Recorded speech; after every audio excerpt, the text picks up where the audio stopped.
within the Tetragrammaton, and Jesus was hiding there behind the Tetragrammaton couch all along, just waiting to pop up and go peekaboo, Shin, I see you, with his toothy grin. Like, yeah, Yep. that's.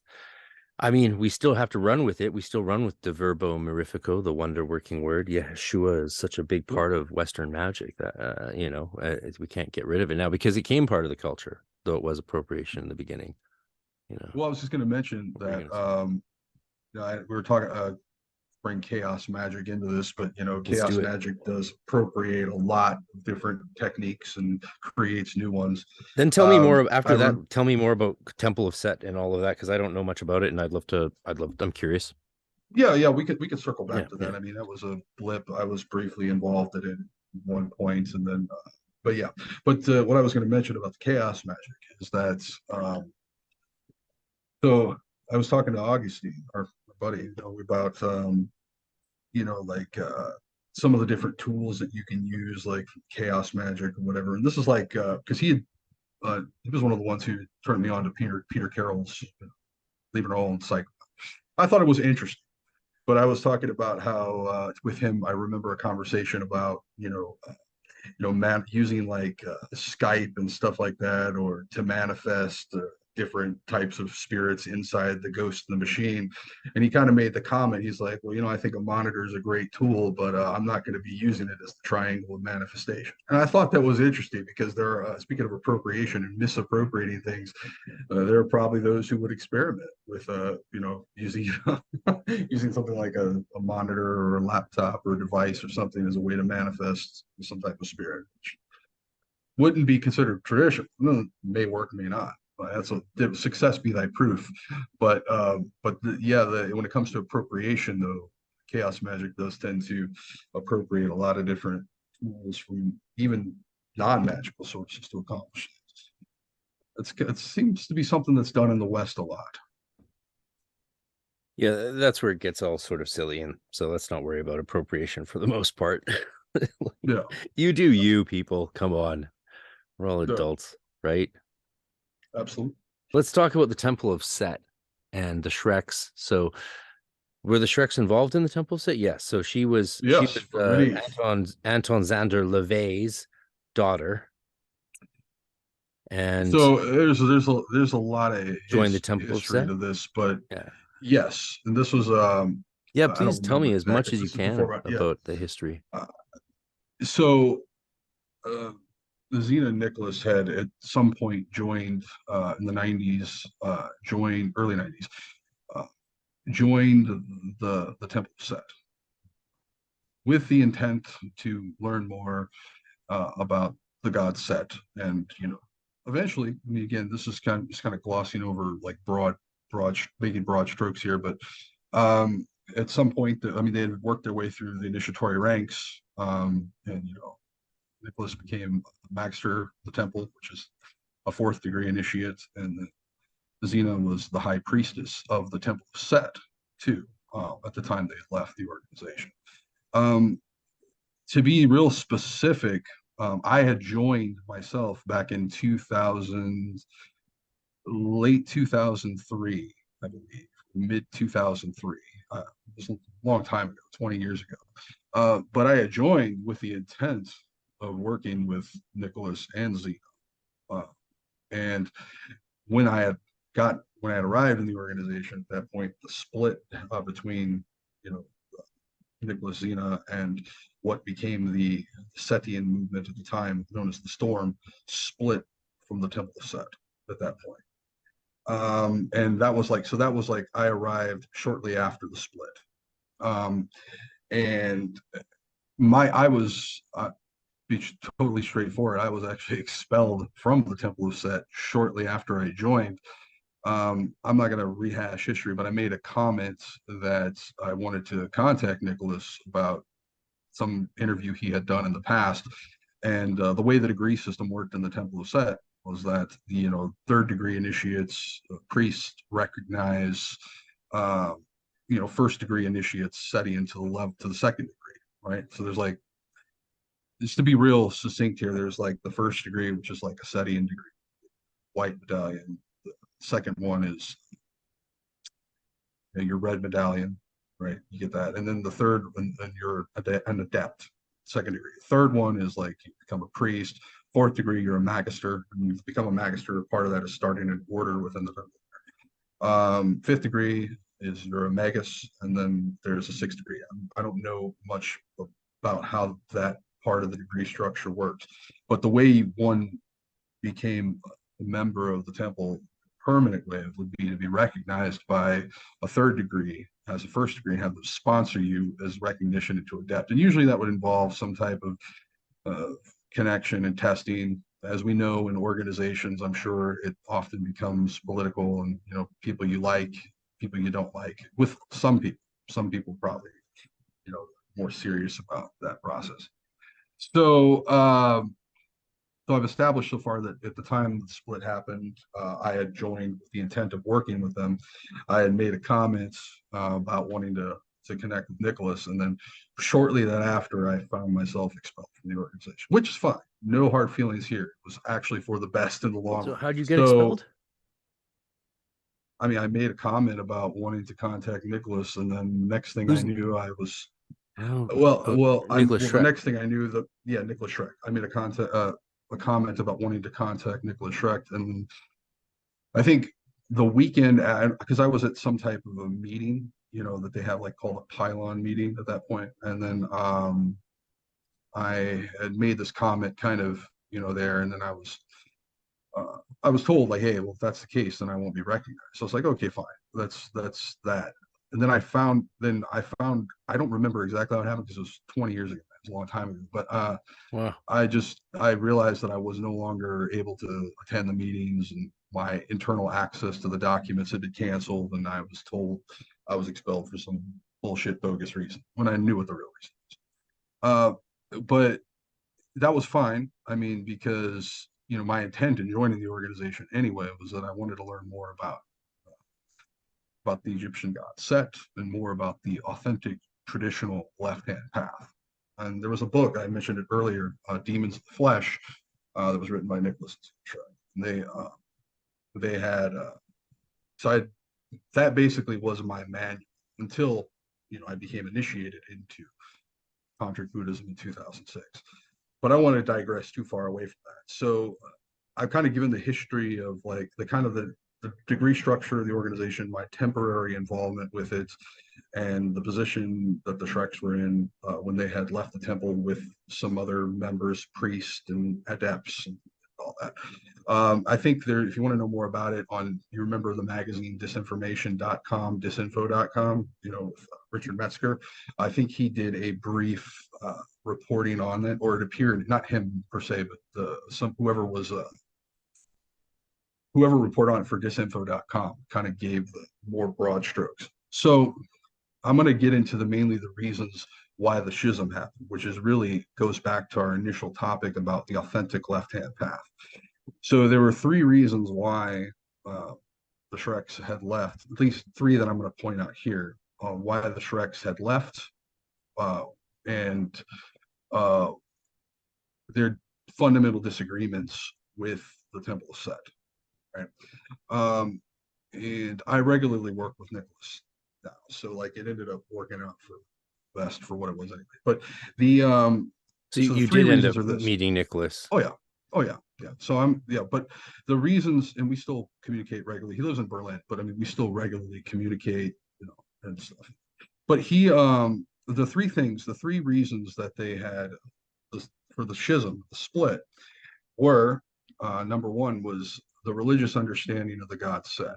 Now, we can delve into this a little bit after I make these points if you want to. Basically, the understanding of the Egyptian god Set within the Temple of Set is generally not based on any historical or any accurate understanding of what the god Set actually was, or who he was, or it was largely based upon Michael A. Aquino's book Coming Forth by Night, and a revelation that he had received after splitting from the Church of Satan, which is another part of this, but and then forming the Temple of Set in 1975. So that was based on more of the understanding of that, which doctrinally speaking, the understanding of Set as being the principle of isolate intelligence is what you usually hear about in the temple, was not at all historically accurate as to what Set actually represented. He was kind of positioned as this within the Temple of Set. They positioned Set as this noble gentleman, this sort of rebel, and again, a form of Satan, which there's no historical connection between the god Set and Satan, and in terms of even what they represent within what Satan represents in Christianity and with what Set represents in the Egyptian pantheon and his Typhon in the Greek pantheon. And But I thought all the gods are one god and all the goddesses are one goddess. False. No, but Straight to jail. but yeah, so yeah, oh no, yeah, I'm not even gonna argue, dignify that. False. No. So that was the main disagreement was based on the doctrinal understanding of Set and that. The second thing was the left-hand path, and we had addressed that. The misappropriation of the word left-hand path and what that actually represents. And Dr. Stephen Flowers, who I definitely have gotten a lot out of his book. You and I talked about that in the pre-interview. Yeah, Hermetic Magic is what introduced me to the PGM in 96. When in 96, 95, I got it. It was brand new. It was there on the brand new section of the bookstore. I was like, I flipped it open and there it's talking about theurgy and thaumaturgia. And I'm like, oh, this is amazing. Yeah. Yeah. So, I got a lot out of it too. It was definitely value to me to learning more about the PGM, and I think it's a good introduction.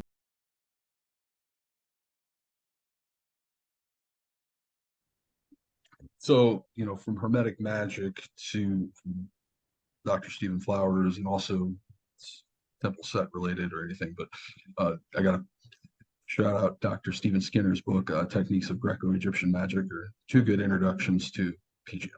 I'm so glad I got it. Because it's amazing. Yeah, it's amazing. Techniques of Greco-Egyptian magic. Like, yeah. I don't think there's any way to get some of that information without reading that book anyway. I mean, Alison Tchaikovsky's she's okay. Yeah. She's fine. I sort of got love for her somewhere. That one. Yeah. Yeah. The whole drama. We'll sidebar that one for the moment. But yeah, we'll come back to that after I get these points across. But yeah, he really did a good job of organizing where things can be found in the papyrus. So yeah, Dr. Skinner's work is definitely valuable for anyone working with PGM. But anyway, so I bring up Dr. Flowers because he wrote that book, Words of the Left-Hand Path, and so the doctrinal, the second reason, the first reason was the understanding of the god Set and what Set truly was, and the Temple of Set not really being dedicated to what the historical god of Set actually was. Number two, Set slayed Apophis. Or a pep, as he as morning, the bark every morning. That's every morning Set. The sun rises. Not any Horus. True Setian should participate in that activity. I don't know if it's true, but it sounds cool. I definitely see that. He's the real reason the sun rises. But anyway, I'll just take your word for it because I'm not an Egyptologist. I'm just a fan. Yeah, but continue along here because I want to be real specific on this because it's really interesting. I'm speaking about other people, so I want to make sure that I'm as clear and as fair as possible. Yeah. So I'm talking about the reasons why the schism and why Nicholas Schreck and Zena Schreck left the Temple of Set with the members, the priests and the adepts and others who left with them and formed the Storm Setian organization that still exists. It's not an organization. But the reason that the split was for three reasons: understanding of the god Set, the Temple of Set, not really being dedicated to the historical understanding of Set and what he was, and being more a product of Michael Aquino's ideas and principle of isolate intelligence. The second reason was the misappropriation of the left-hand path and what that term meant, which we've discussed already at length here. And it's in the West in general, there isn't really no place for right-hand path. I think we've agreed with that. The third point, and this is something where I think I'm going to probably get some feedback from you, is the also I don't think we've said why there's no place for left and right-hand path. So maybe we should touch on that again later. Oh my God, we'll be talking about this forever. Yeah, we'll plant a flag on that. The third reason, and I think this is the most important, is the rejection of the degree system. So the Shreks, when they were in the Temple of Set, they were working hard to reform some of the ways the internal degree system worked, but the degree system in magic, was, at least within terms of the left-hand path, uh, was really considered to be like a more of a hindrance than a help. Um, People, for instance, like to become recognized, you play politics, you may be liked, you may not be liked, and people end up getting recognized that often may not deserve it or whatnot. And plus, you can't really put levels on someone's initiation. We'll talk more about this, and I'm sure you'll have some comments on it, somebody who works through the orders, but uh, the idea of a degree system, though, from the standpoint of Setianity or the religion of Set, because it's so organized and rank and file, is really more of a Horian way of having a group of people. And what I mean by that is like Horus, he was the soldier, the general. Yes, some would say he was the ultimate square, and very methodical. And like when in some of the myths of the battles, like there would be like rank and between Horus and Set, they're like Horus's armies would be very rank and file, but the fiends of Set would be a loose band of Confederates. So like some stories is like how soldiers would march to the desert and Set's fiends would rise up from the ground underneath them in the form of a scorpion and sting them. So the idea of, if the devotion in the cult is centered around a god of chaos, disorder, and a god of who hates friendship, who is known as Oakatamaketos Daemon, the unconquerable daemon, or is known as, he who shatters everything and is not defeated.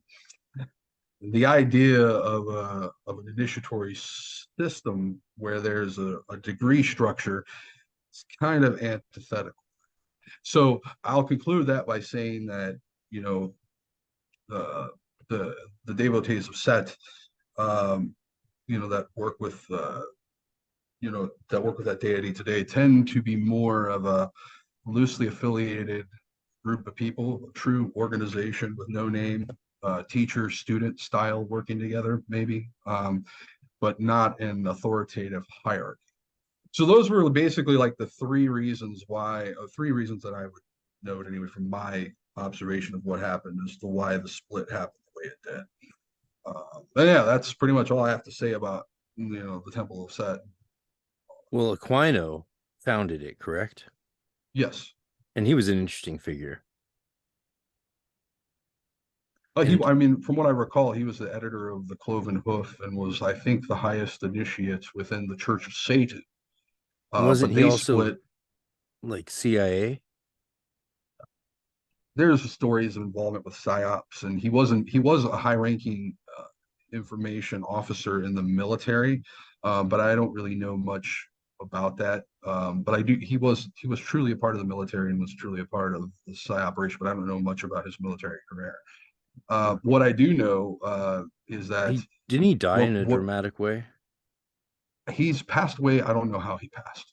I think it was part of the Satanic Panic era where he was openly a Yeah. Satanist or a SETI in the military, and that makes sense that the way the United States was at that time, ultra Christian, that he likely would have been attacked, Yeah. Well, based on they that, or false allegations would have been made, or who knows. Uh, yeah, they but called yeah, us all Satanists in the early 90s for playing Dungeons and Dragons and stuff, oh yeah, like I no had doubt. Christian members of my family like threaten to paddle me and stuff over it. Yeah, so Battle, huh? Oh, oh kinky. yeah, I was in No, Missouri. I was in Missouri. I was oh in boy. Springfield or Brampton. Shout out to all the people in Springfield and in Brampton who either have owned a paddle or still own a paddle or been paddled. Anyway, No. if you're adults paddling, that's a whole other thing. We're not talking about Dude, that. if you're a Gen Xer, you've been paddled. Or if you're an In old some millennial, You probably know, didn't have what was big in my school in my grade one class was washing the mouth out with soap. So the teacher would take you into the bathroom and, like, put a bar of soap in your mouth and, like, have you swallow water and then move it around and stuff. And you're like gagging and vomiting and choking and they're holding your head down. That was good old it. 1986, baby. Yeah. Good old 1986. The mouth washing thing, man. What a Oh, fucking weird, crazy shit that we used to do to kids and still do. Like, what the mhm. fuck? Oh, yeah. Yeah. I'm sure yeah. Just stop after you sniff the hair. No more. No more. No tongue Oh, sucking. man. Jesus, like, Yeah, it's far out. I'm gonna stay away from the political and high religious figure hot buttons. But yes, I do understand. Because your background, like Augie, you guys are into the Buddhism thing. But Augie also was a student of David Heimsmith for quite a while, all the way leading Mhm. up to his death Yeah, just in yeah. He mentioned January. that. He mentioned that to me, and he also I had a brief chat after the passing of a friend on with David Heimsmith on Facebook, the Messenger. Uh, yeah, he apparently was studying with Parkton Kepa, I believe is the name. Correct me if I'm wrong. Who? David, you can reach out to me if I'm misinformed there. But yeah, I What think was it the was name? that was the name of his Trokton Kepa. So Okay. he was studying Buddhism at the center out there, and I think that David had recommended that to him. So, and we corresponded a lot to when he joined because I had become a Tantra Buddhist in 2006 for Sakya Monastery. I had taken refuge and received teachings, initiations, and was very involved there at Was that the your first monastery in big Seattle. spiritual journey Yes, in a structural sense? yes. Yeah. Yeah. So what was Yes. that? Can you talk about that initiation and what it began in you and how it changed you over those next years? Well, I'll give yes. I'll give some broad strokes on that because we kind of have covered this with the Temple of Set, Nicholas Schreck, and the Demons of the Flesh thing. So What year was and we, was the Temple of Set that you were in the Temple of Set? it was like 2000 into mid 2003, I think. Okay, Yeah, yeah. mid That was the same 2003. same I time think I yeah. yeah. Okay. So the beginning it began. I guess my initiatory journey kind of began in the crib as a child. I remember having a lot of experiences of astral projection out of the body, like involuntary astral projection as a baby. Um, I would have some vicious nightmares, and like I would see entities, and these things. Like this is like going back to my early childhood, and I'm going to talk nonchalantly about it because I just don't but yeah, I mean, I had these experiences, and I was raised in a Pentecostal tradition and they, interestingly enough, did a lot of faith healing, laying on hands, speaking in tongues type prayer. I went to Christian schools, so I definitely had developed a distaste against authoritarianism on the Christian side of things. And eventually that led to me rebelling against, the Christian idea. So of course, I get a copy of the Satanic Bible, start working the Electrician Vorspiel and doing the Enochian calls that actually were filler put in the back of Anton's book. I'll tell you more about that later because that's kind of beside the point. But yeah, I started doing work in the Satanic Bible and read the Necronomicon. I got a copy of that, and did some of those things. It just was it start that's like when like I really started seeking on the path, right? I came across you've heard of Neville Drury, right? The occult experience. That was when I had first actually heard of the Temple Set. And then because that was included in there, and the Church of Satan was included in there, and a bunch of big things. So eventually that led me to, finding books like Demons of the Flesh, which I mentioned, authored by the Shreks, and then joining the Temple of Set, which was the first and only time I joined a Western magical order of any kind. Um, and I kind of told you the story about that. But what I will tell you is about my intent and my initiatory journey within there, which isn't really based on the political, isn't really controversial, it's just what I was doing. So when I had joined the Temple of Set initially, my intent was to work with Nicholas and Xena in historical understanding of like the god Set truly, and the left hand path. And when I was in there and I found out about the schism, I was like, okay, well, let me work with what I can here. I still had Nicholas and Xena's book as a manual, I think, that I was using on my own, like Demons of the Flesh book. But I wanted to, there was an order within the Temple of Set called the Order of the Black Tower. And that basically they had like different orders in there. And this order, once you became recognized to the second degree, you could work within that order on your initiation. The reason that particular order within the temple appealed to me because I wanted to learn more about Eastern techniques. I wanted to learn more about meditation. I wanted to learn more about mantra. I wanted to learn, different philosophies, like Advaita Vedanta and Buddhist philosophies. I wanted to, I wanted to make use of those techniques, for power. I mean, really, I wasn't really concerned about enlightenment back then, but I wanted to learn about those particular things for that reason, right? After I was expelled from the temple, right? I connected with Nicholas through email.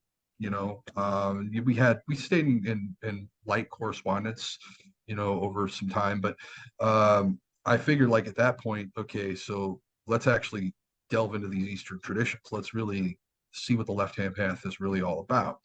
So first thing I joined was a Zen Buddhist group locally, and Augie and I introduced him to that group. It's called the Empty Circle Zen Group. We would meditate there. I brought him there, and I think when he was going for the degree of Zelator, he stopped meditating there because he wanted to focus on that. But we had connected on that. But I continued to meditate with the Empty Circle Zen Group, and I even took refuge, which is basically accepting the Buddha, the Dharma, the Sangha, and the Triple Gem as one's path. That's what it means. Taking refuge is to become a Buddhist, that's what you must do. So I practiced in the Zen tradition for some time, and I ended up doing a Zen retreat for 3 days. It was my first meditation retreat. It was a big struggle, but I, made it through. I made it through the retreat,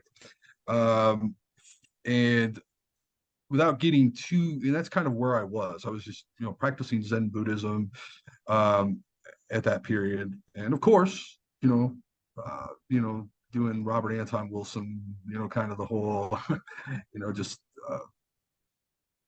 kind of having like a postmodern approach, to some things. And I put the setting work kind of on the back burner at that point.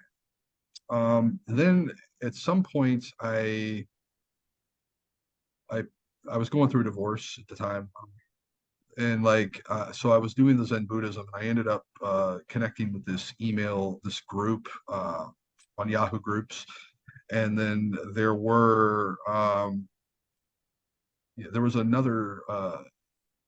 Setians that were in there that had left the Temple of Set with Nicholas and Xena Shrek. I think it was called the Vaki list back then, VAKI list, and I had become a part of that Yahoo group. So through that, I met people through that group and interacted, and eventually met a girl in that group, and flew to Seattle, got in a relationship with her and all that, and she was. And yeah, the rest is history. I kind of moved to Seattle at that point. So then when I moved to Seattle, I would say around 2000, I went to visit in early 2006, like I think February of 2006. And then, like I said, a new relationship was forming. You know how that is, right? So I went back home to Never. Indiana. Yeah, I went back home to Indiana and worked at a grocery store, gathered all the money that I could possibly get, and then, said goodbye to my mom and family, and took the car across the country, and moved in with my ex, now my ex at that time.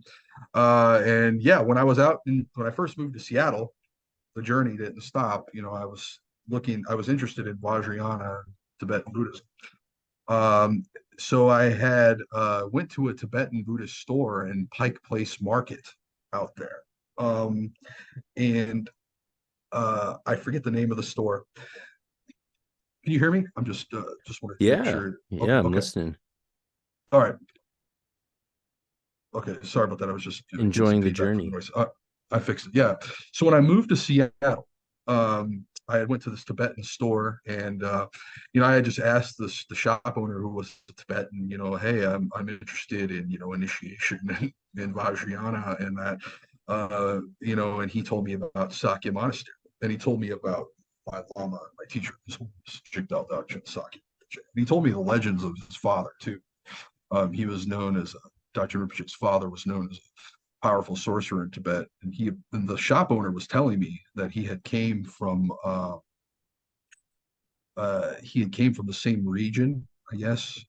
So the legend was that his father, whenever he would bang the ritual drum, literal sparks and stuff like that would emit from it, and there was other known CDs. So I'm like, oh wow, I got to meet the son of this guy, right? Of course, So, so I ended up going to Sakya Monastery, and auspicious as it would be, I was like immediately had a connection with the place. I spun the prayer wheels, and that night when I went back to my apartment, I had like this dreams of prayer wheels and scripts, and saw these visions of like llamas, with their dorjes, and like I kind of just like had an experience like that with just like a connection. I'm like, oh wow. So to be succinct, I stayed there, took refuge, and I spent 2006. Probably say I spent about 9 years there or so. And while I was there, I never took the formal vows of a monk.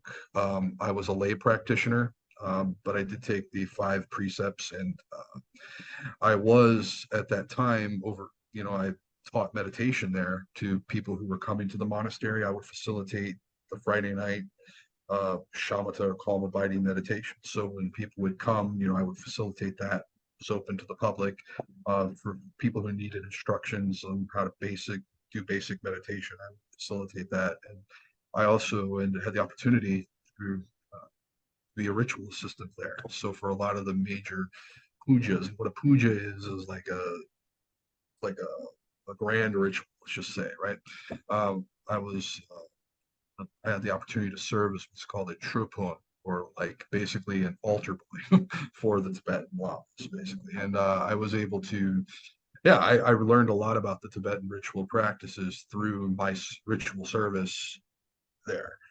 And then, so that's really where I got into that, and that's kind of the rest is history. It's just, I've received the teachings, various initiations, and I just do those practices continually, the goal of ultimate liberation and helping as many sentient beings as possible become free of this illusion that we exist in.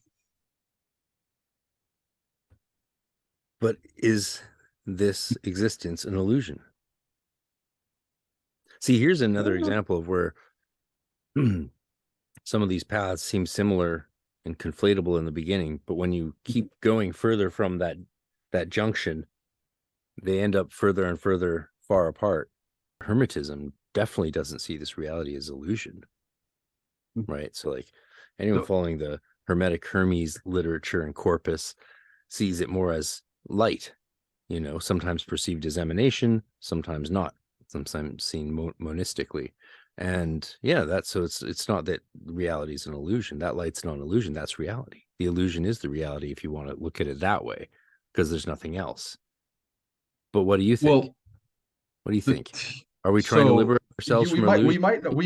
we might not be as far off That's as why the we think. So Hermeticists tend to celebrate this life yeah, more and have a better, healthier relationship to the planet and nature than Gnostics or no. Buddhists, even who are like searching for being or non-being. That's ultimately an eradication of this sort of experience, right?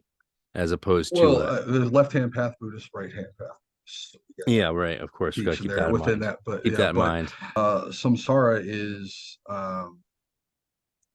this experience of uncontrollable recurring rebirth, which is where, lifetime after lifetime, we're born forgetting, uh, in a series of lifetimes in many different realms, whether we're born higher state or lower state. But going back to the illusion, what makes the illusion of samsara is what's known as avijja, or that's a Sanskrit word that means, it's loosely translated, ignorance. So As what opposed makes it to an illusion? Yeah, Avicii the DJ. what makes it what makes it an illusion? What makes it an illusion is more of our misunderstanding of the nature of, of reality than reality itself, our misapprehension of it. And the illusion is usually perceiving ourselves to be in a permanent state, from moment to moment to moment to moment to moment.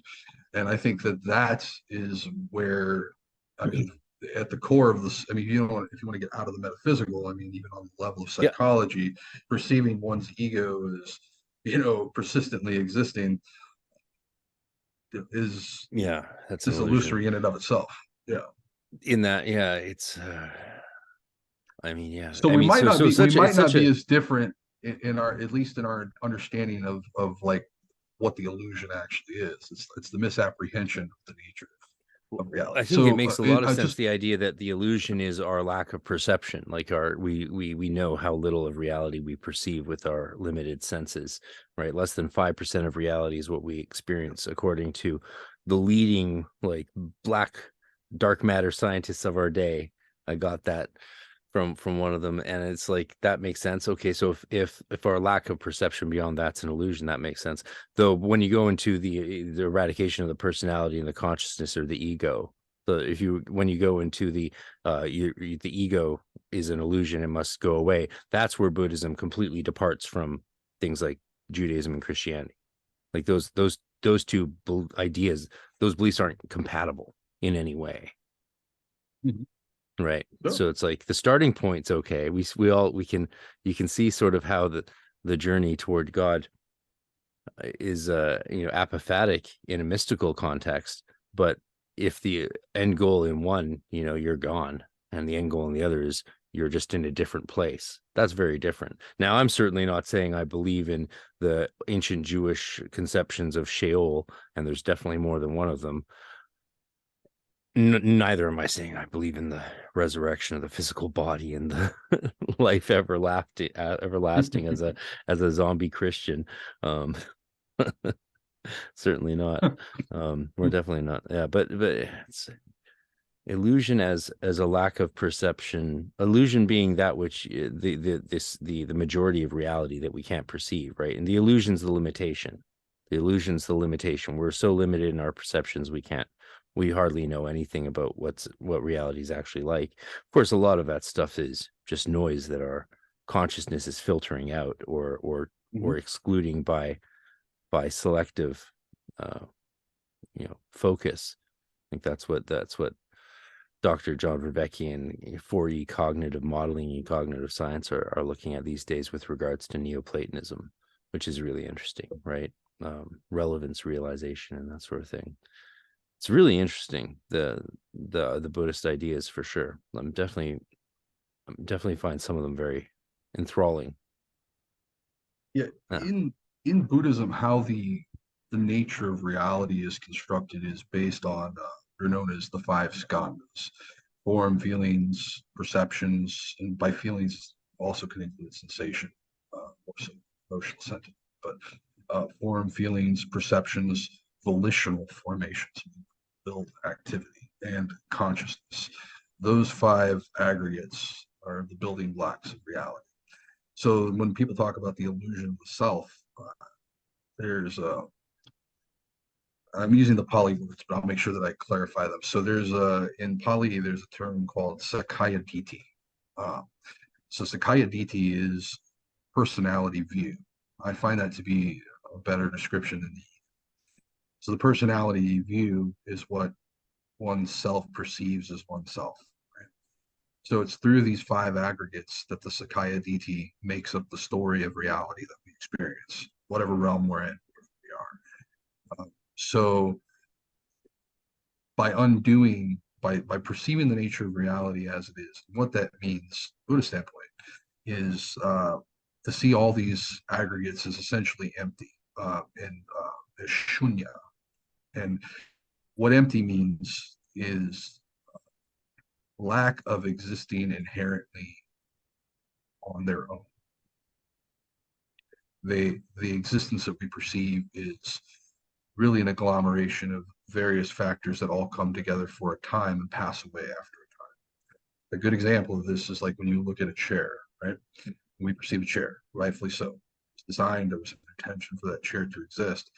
But looking at that object, if you rewind the whole entire time and space just around that one object, you'll go to the trees, the seeds that form the various woods that chair was made out of, the ore for the metal that put it together, etc. And then if you fast forward in time, hundreds of thousands of years, that chair won't even exist at this. Fast forward in time 10, 15 years, it'll be in the junkyard, smashed up by the garbage trash compactor. So that chair seems to exist in this moment of perception, but in reality, it doesn't ultimately truly exist as it is. And regarding the ego and the sense of self, that identity that we think we have that's truly self-existent, that we misapprehend as eternal, I think, from my viewpoint as Buddhist, that it really doesn't exist, not at least in the way that we perceive that it exists. So again, this is philosophical, right? And it's nice, but practically experience it is really the medicine for release from suffering, or what's called dukkha is the Sanskrit word for it. And dukkha is usually, when you've heard of the Four Noble Truths, I would guess, right? The life is suffering, like, yeah. Suffering, I think, is a poor translation of dukkha. I think dissatisfaction or disillusionment would be more appropriate. I think is a good way to translate that, because so suffering arises from the misapprehension of the sense of self being, or the state, emotional state, right? Like when someone experiences, let's say, a painful breakup, or as we've experienced too, the loss of friends, loved ones, right?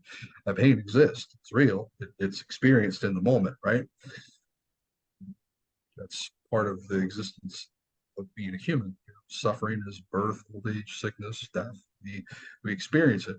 But when you see the nature of the suffering as it is and recognize its impermanence, it does ameliorate that pain. And it's a real way to sort of unwind it, so one doesn't have to experience the full whammy of regret. And usually humans perpetuate that more and more by staying in that state. Not all humans, but a lot of humans, or people who are caught up in, like, oh, I have such and such disorder. I'm trying to think of obsessive compulsive, right? Oh, I have this obsessive compulsive, which that may be an accurate diagnosis, right? But to claim that as your identity and to perceive oneself solely in the light of being obsessive compulsive, limiting existence. So I'm breaking it down, not just from the ultimate level of liberation, ultimate freedom from this, but just simple ways the techniques taught in Buddhism can be used to psychologically break one, immediate pain and imminent suffering, imminent negativity that they may be experiencing. So I think that that's like the biggest thing. But knowing about this is one thing. Philosophically understanding is one thing, but you only can really experience it through meditation. And then when you meditate, eventually, over a period of time, meditating, the right instruction, you'll come to experience some of this on your own. Just like, oh wow, the philosophy has been assimilated, and the medicine has been applied. Have you heard the phrase "the tearless path" in relationship to Buddhism or anything like that? Not not that I can recall offhand. Yeah, well, the idea, I know, it's funny how time, how apropos this bit is, in my readings of, well, I'm teaching a whole 2-year long course through Meditations of the Tarot, right, by Valentin Tomberg, or by Oh Anonymous. wow. Okay. Yeah, so since January, that's what has been the guiding ethos of the current study in my Hermetic Mystery School. And Tomberg just mentions in the bit we did just the other day, about this very difference between Christianity and Buddhism, and in the Buddhist quest for being going beyond, like full being, which is in a way beyond being, right? And like beinglessness, full being is beinglessness. And mentions like the they chart the progress and by the lack of tears, and no longer weeping. Oh really? Oh, Yeah. okay. All right. And then he contrasts that in terms of Christianity, of course, because Tomberg is certainly has a Roman Catholic agenda, despite Mhm. being, a Martinist, despite being a student of Steiner and his wife's anthroposophy, and all, a student of many things. Tomberg was definitely no slouch, but he was also a Roman Catholic convert of all things, which, we're the worst. Um, Converts are the worst. People in their own religions always can even have a problem with converts, because it's like, just chill out. We've been doing this a Yeah. while. Relax, breathe, relax. Yeah, okay, good. You just don't need to be so fiery all the time. But talks about, the Zeal. gift of tears and the Christian path and the Judeo-Christian path. It goes back to ancient Jewish mystical practices, where they would practice divine weeping to usher in the Messiah. Yeah, one of the most undocumented Jewish mystical practices, going back to the Second Temple period, I believe, because it was, well, when it was used to lament the temple. Then there was a new temple. Then they lamented the next temple in 70 CE, when the Second Temple was destroyed. So yeah, I don't know. I was wondering, of course, when I was reading that, if he's not creating a false dichotomy just for polemical reasons, right? To be like, oh, Mhm. they're ascending, so they're losing the ability to cry because they're becoming without being.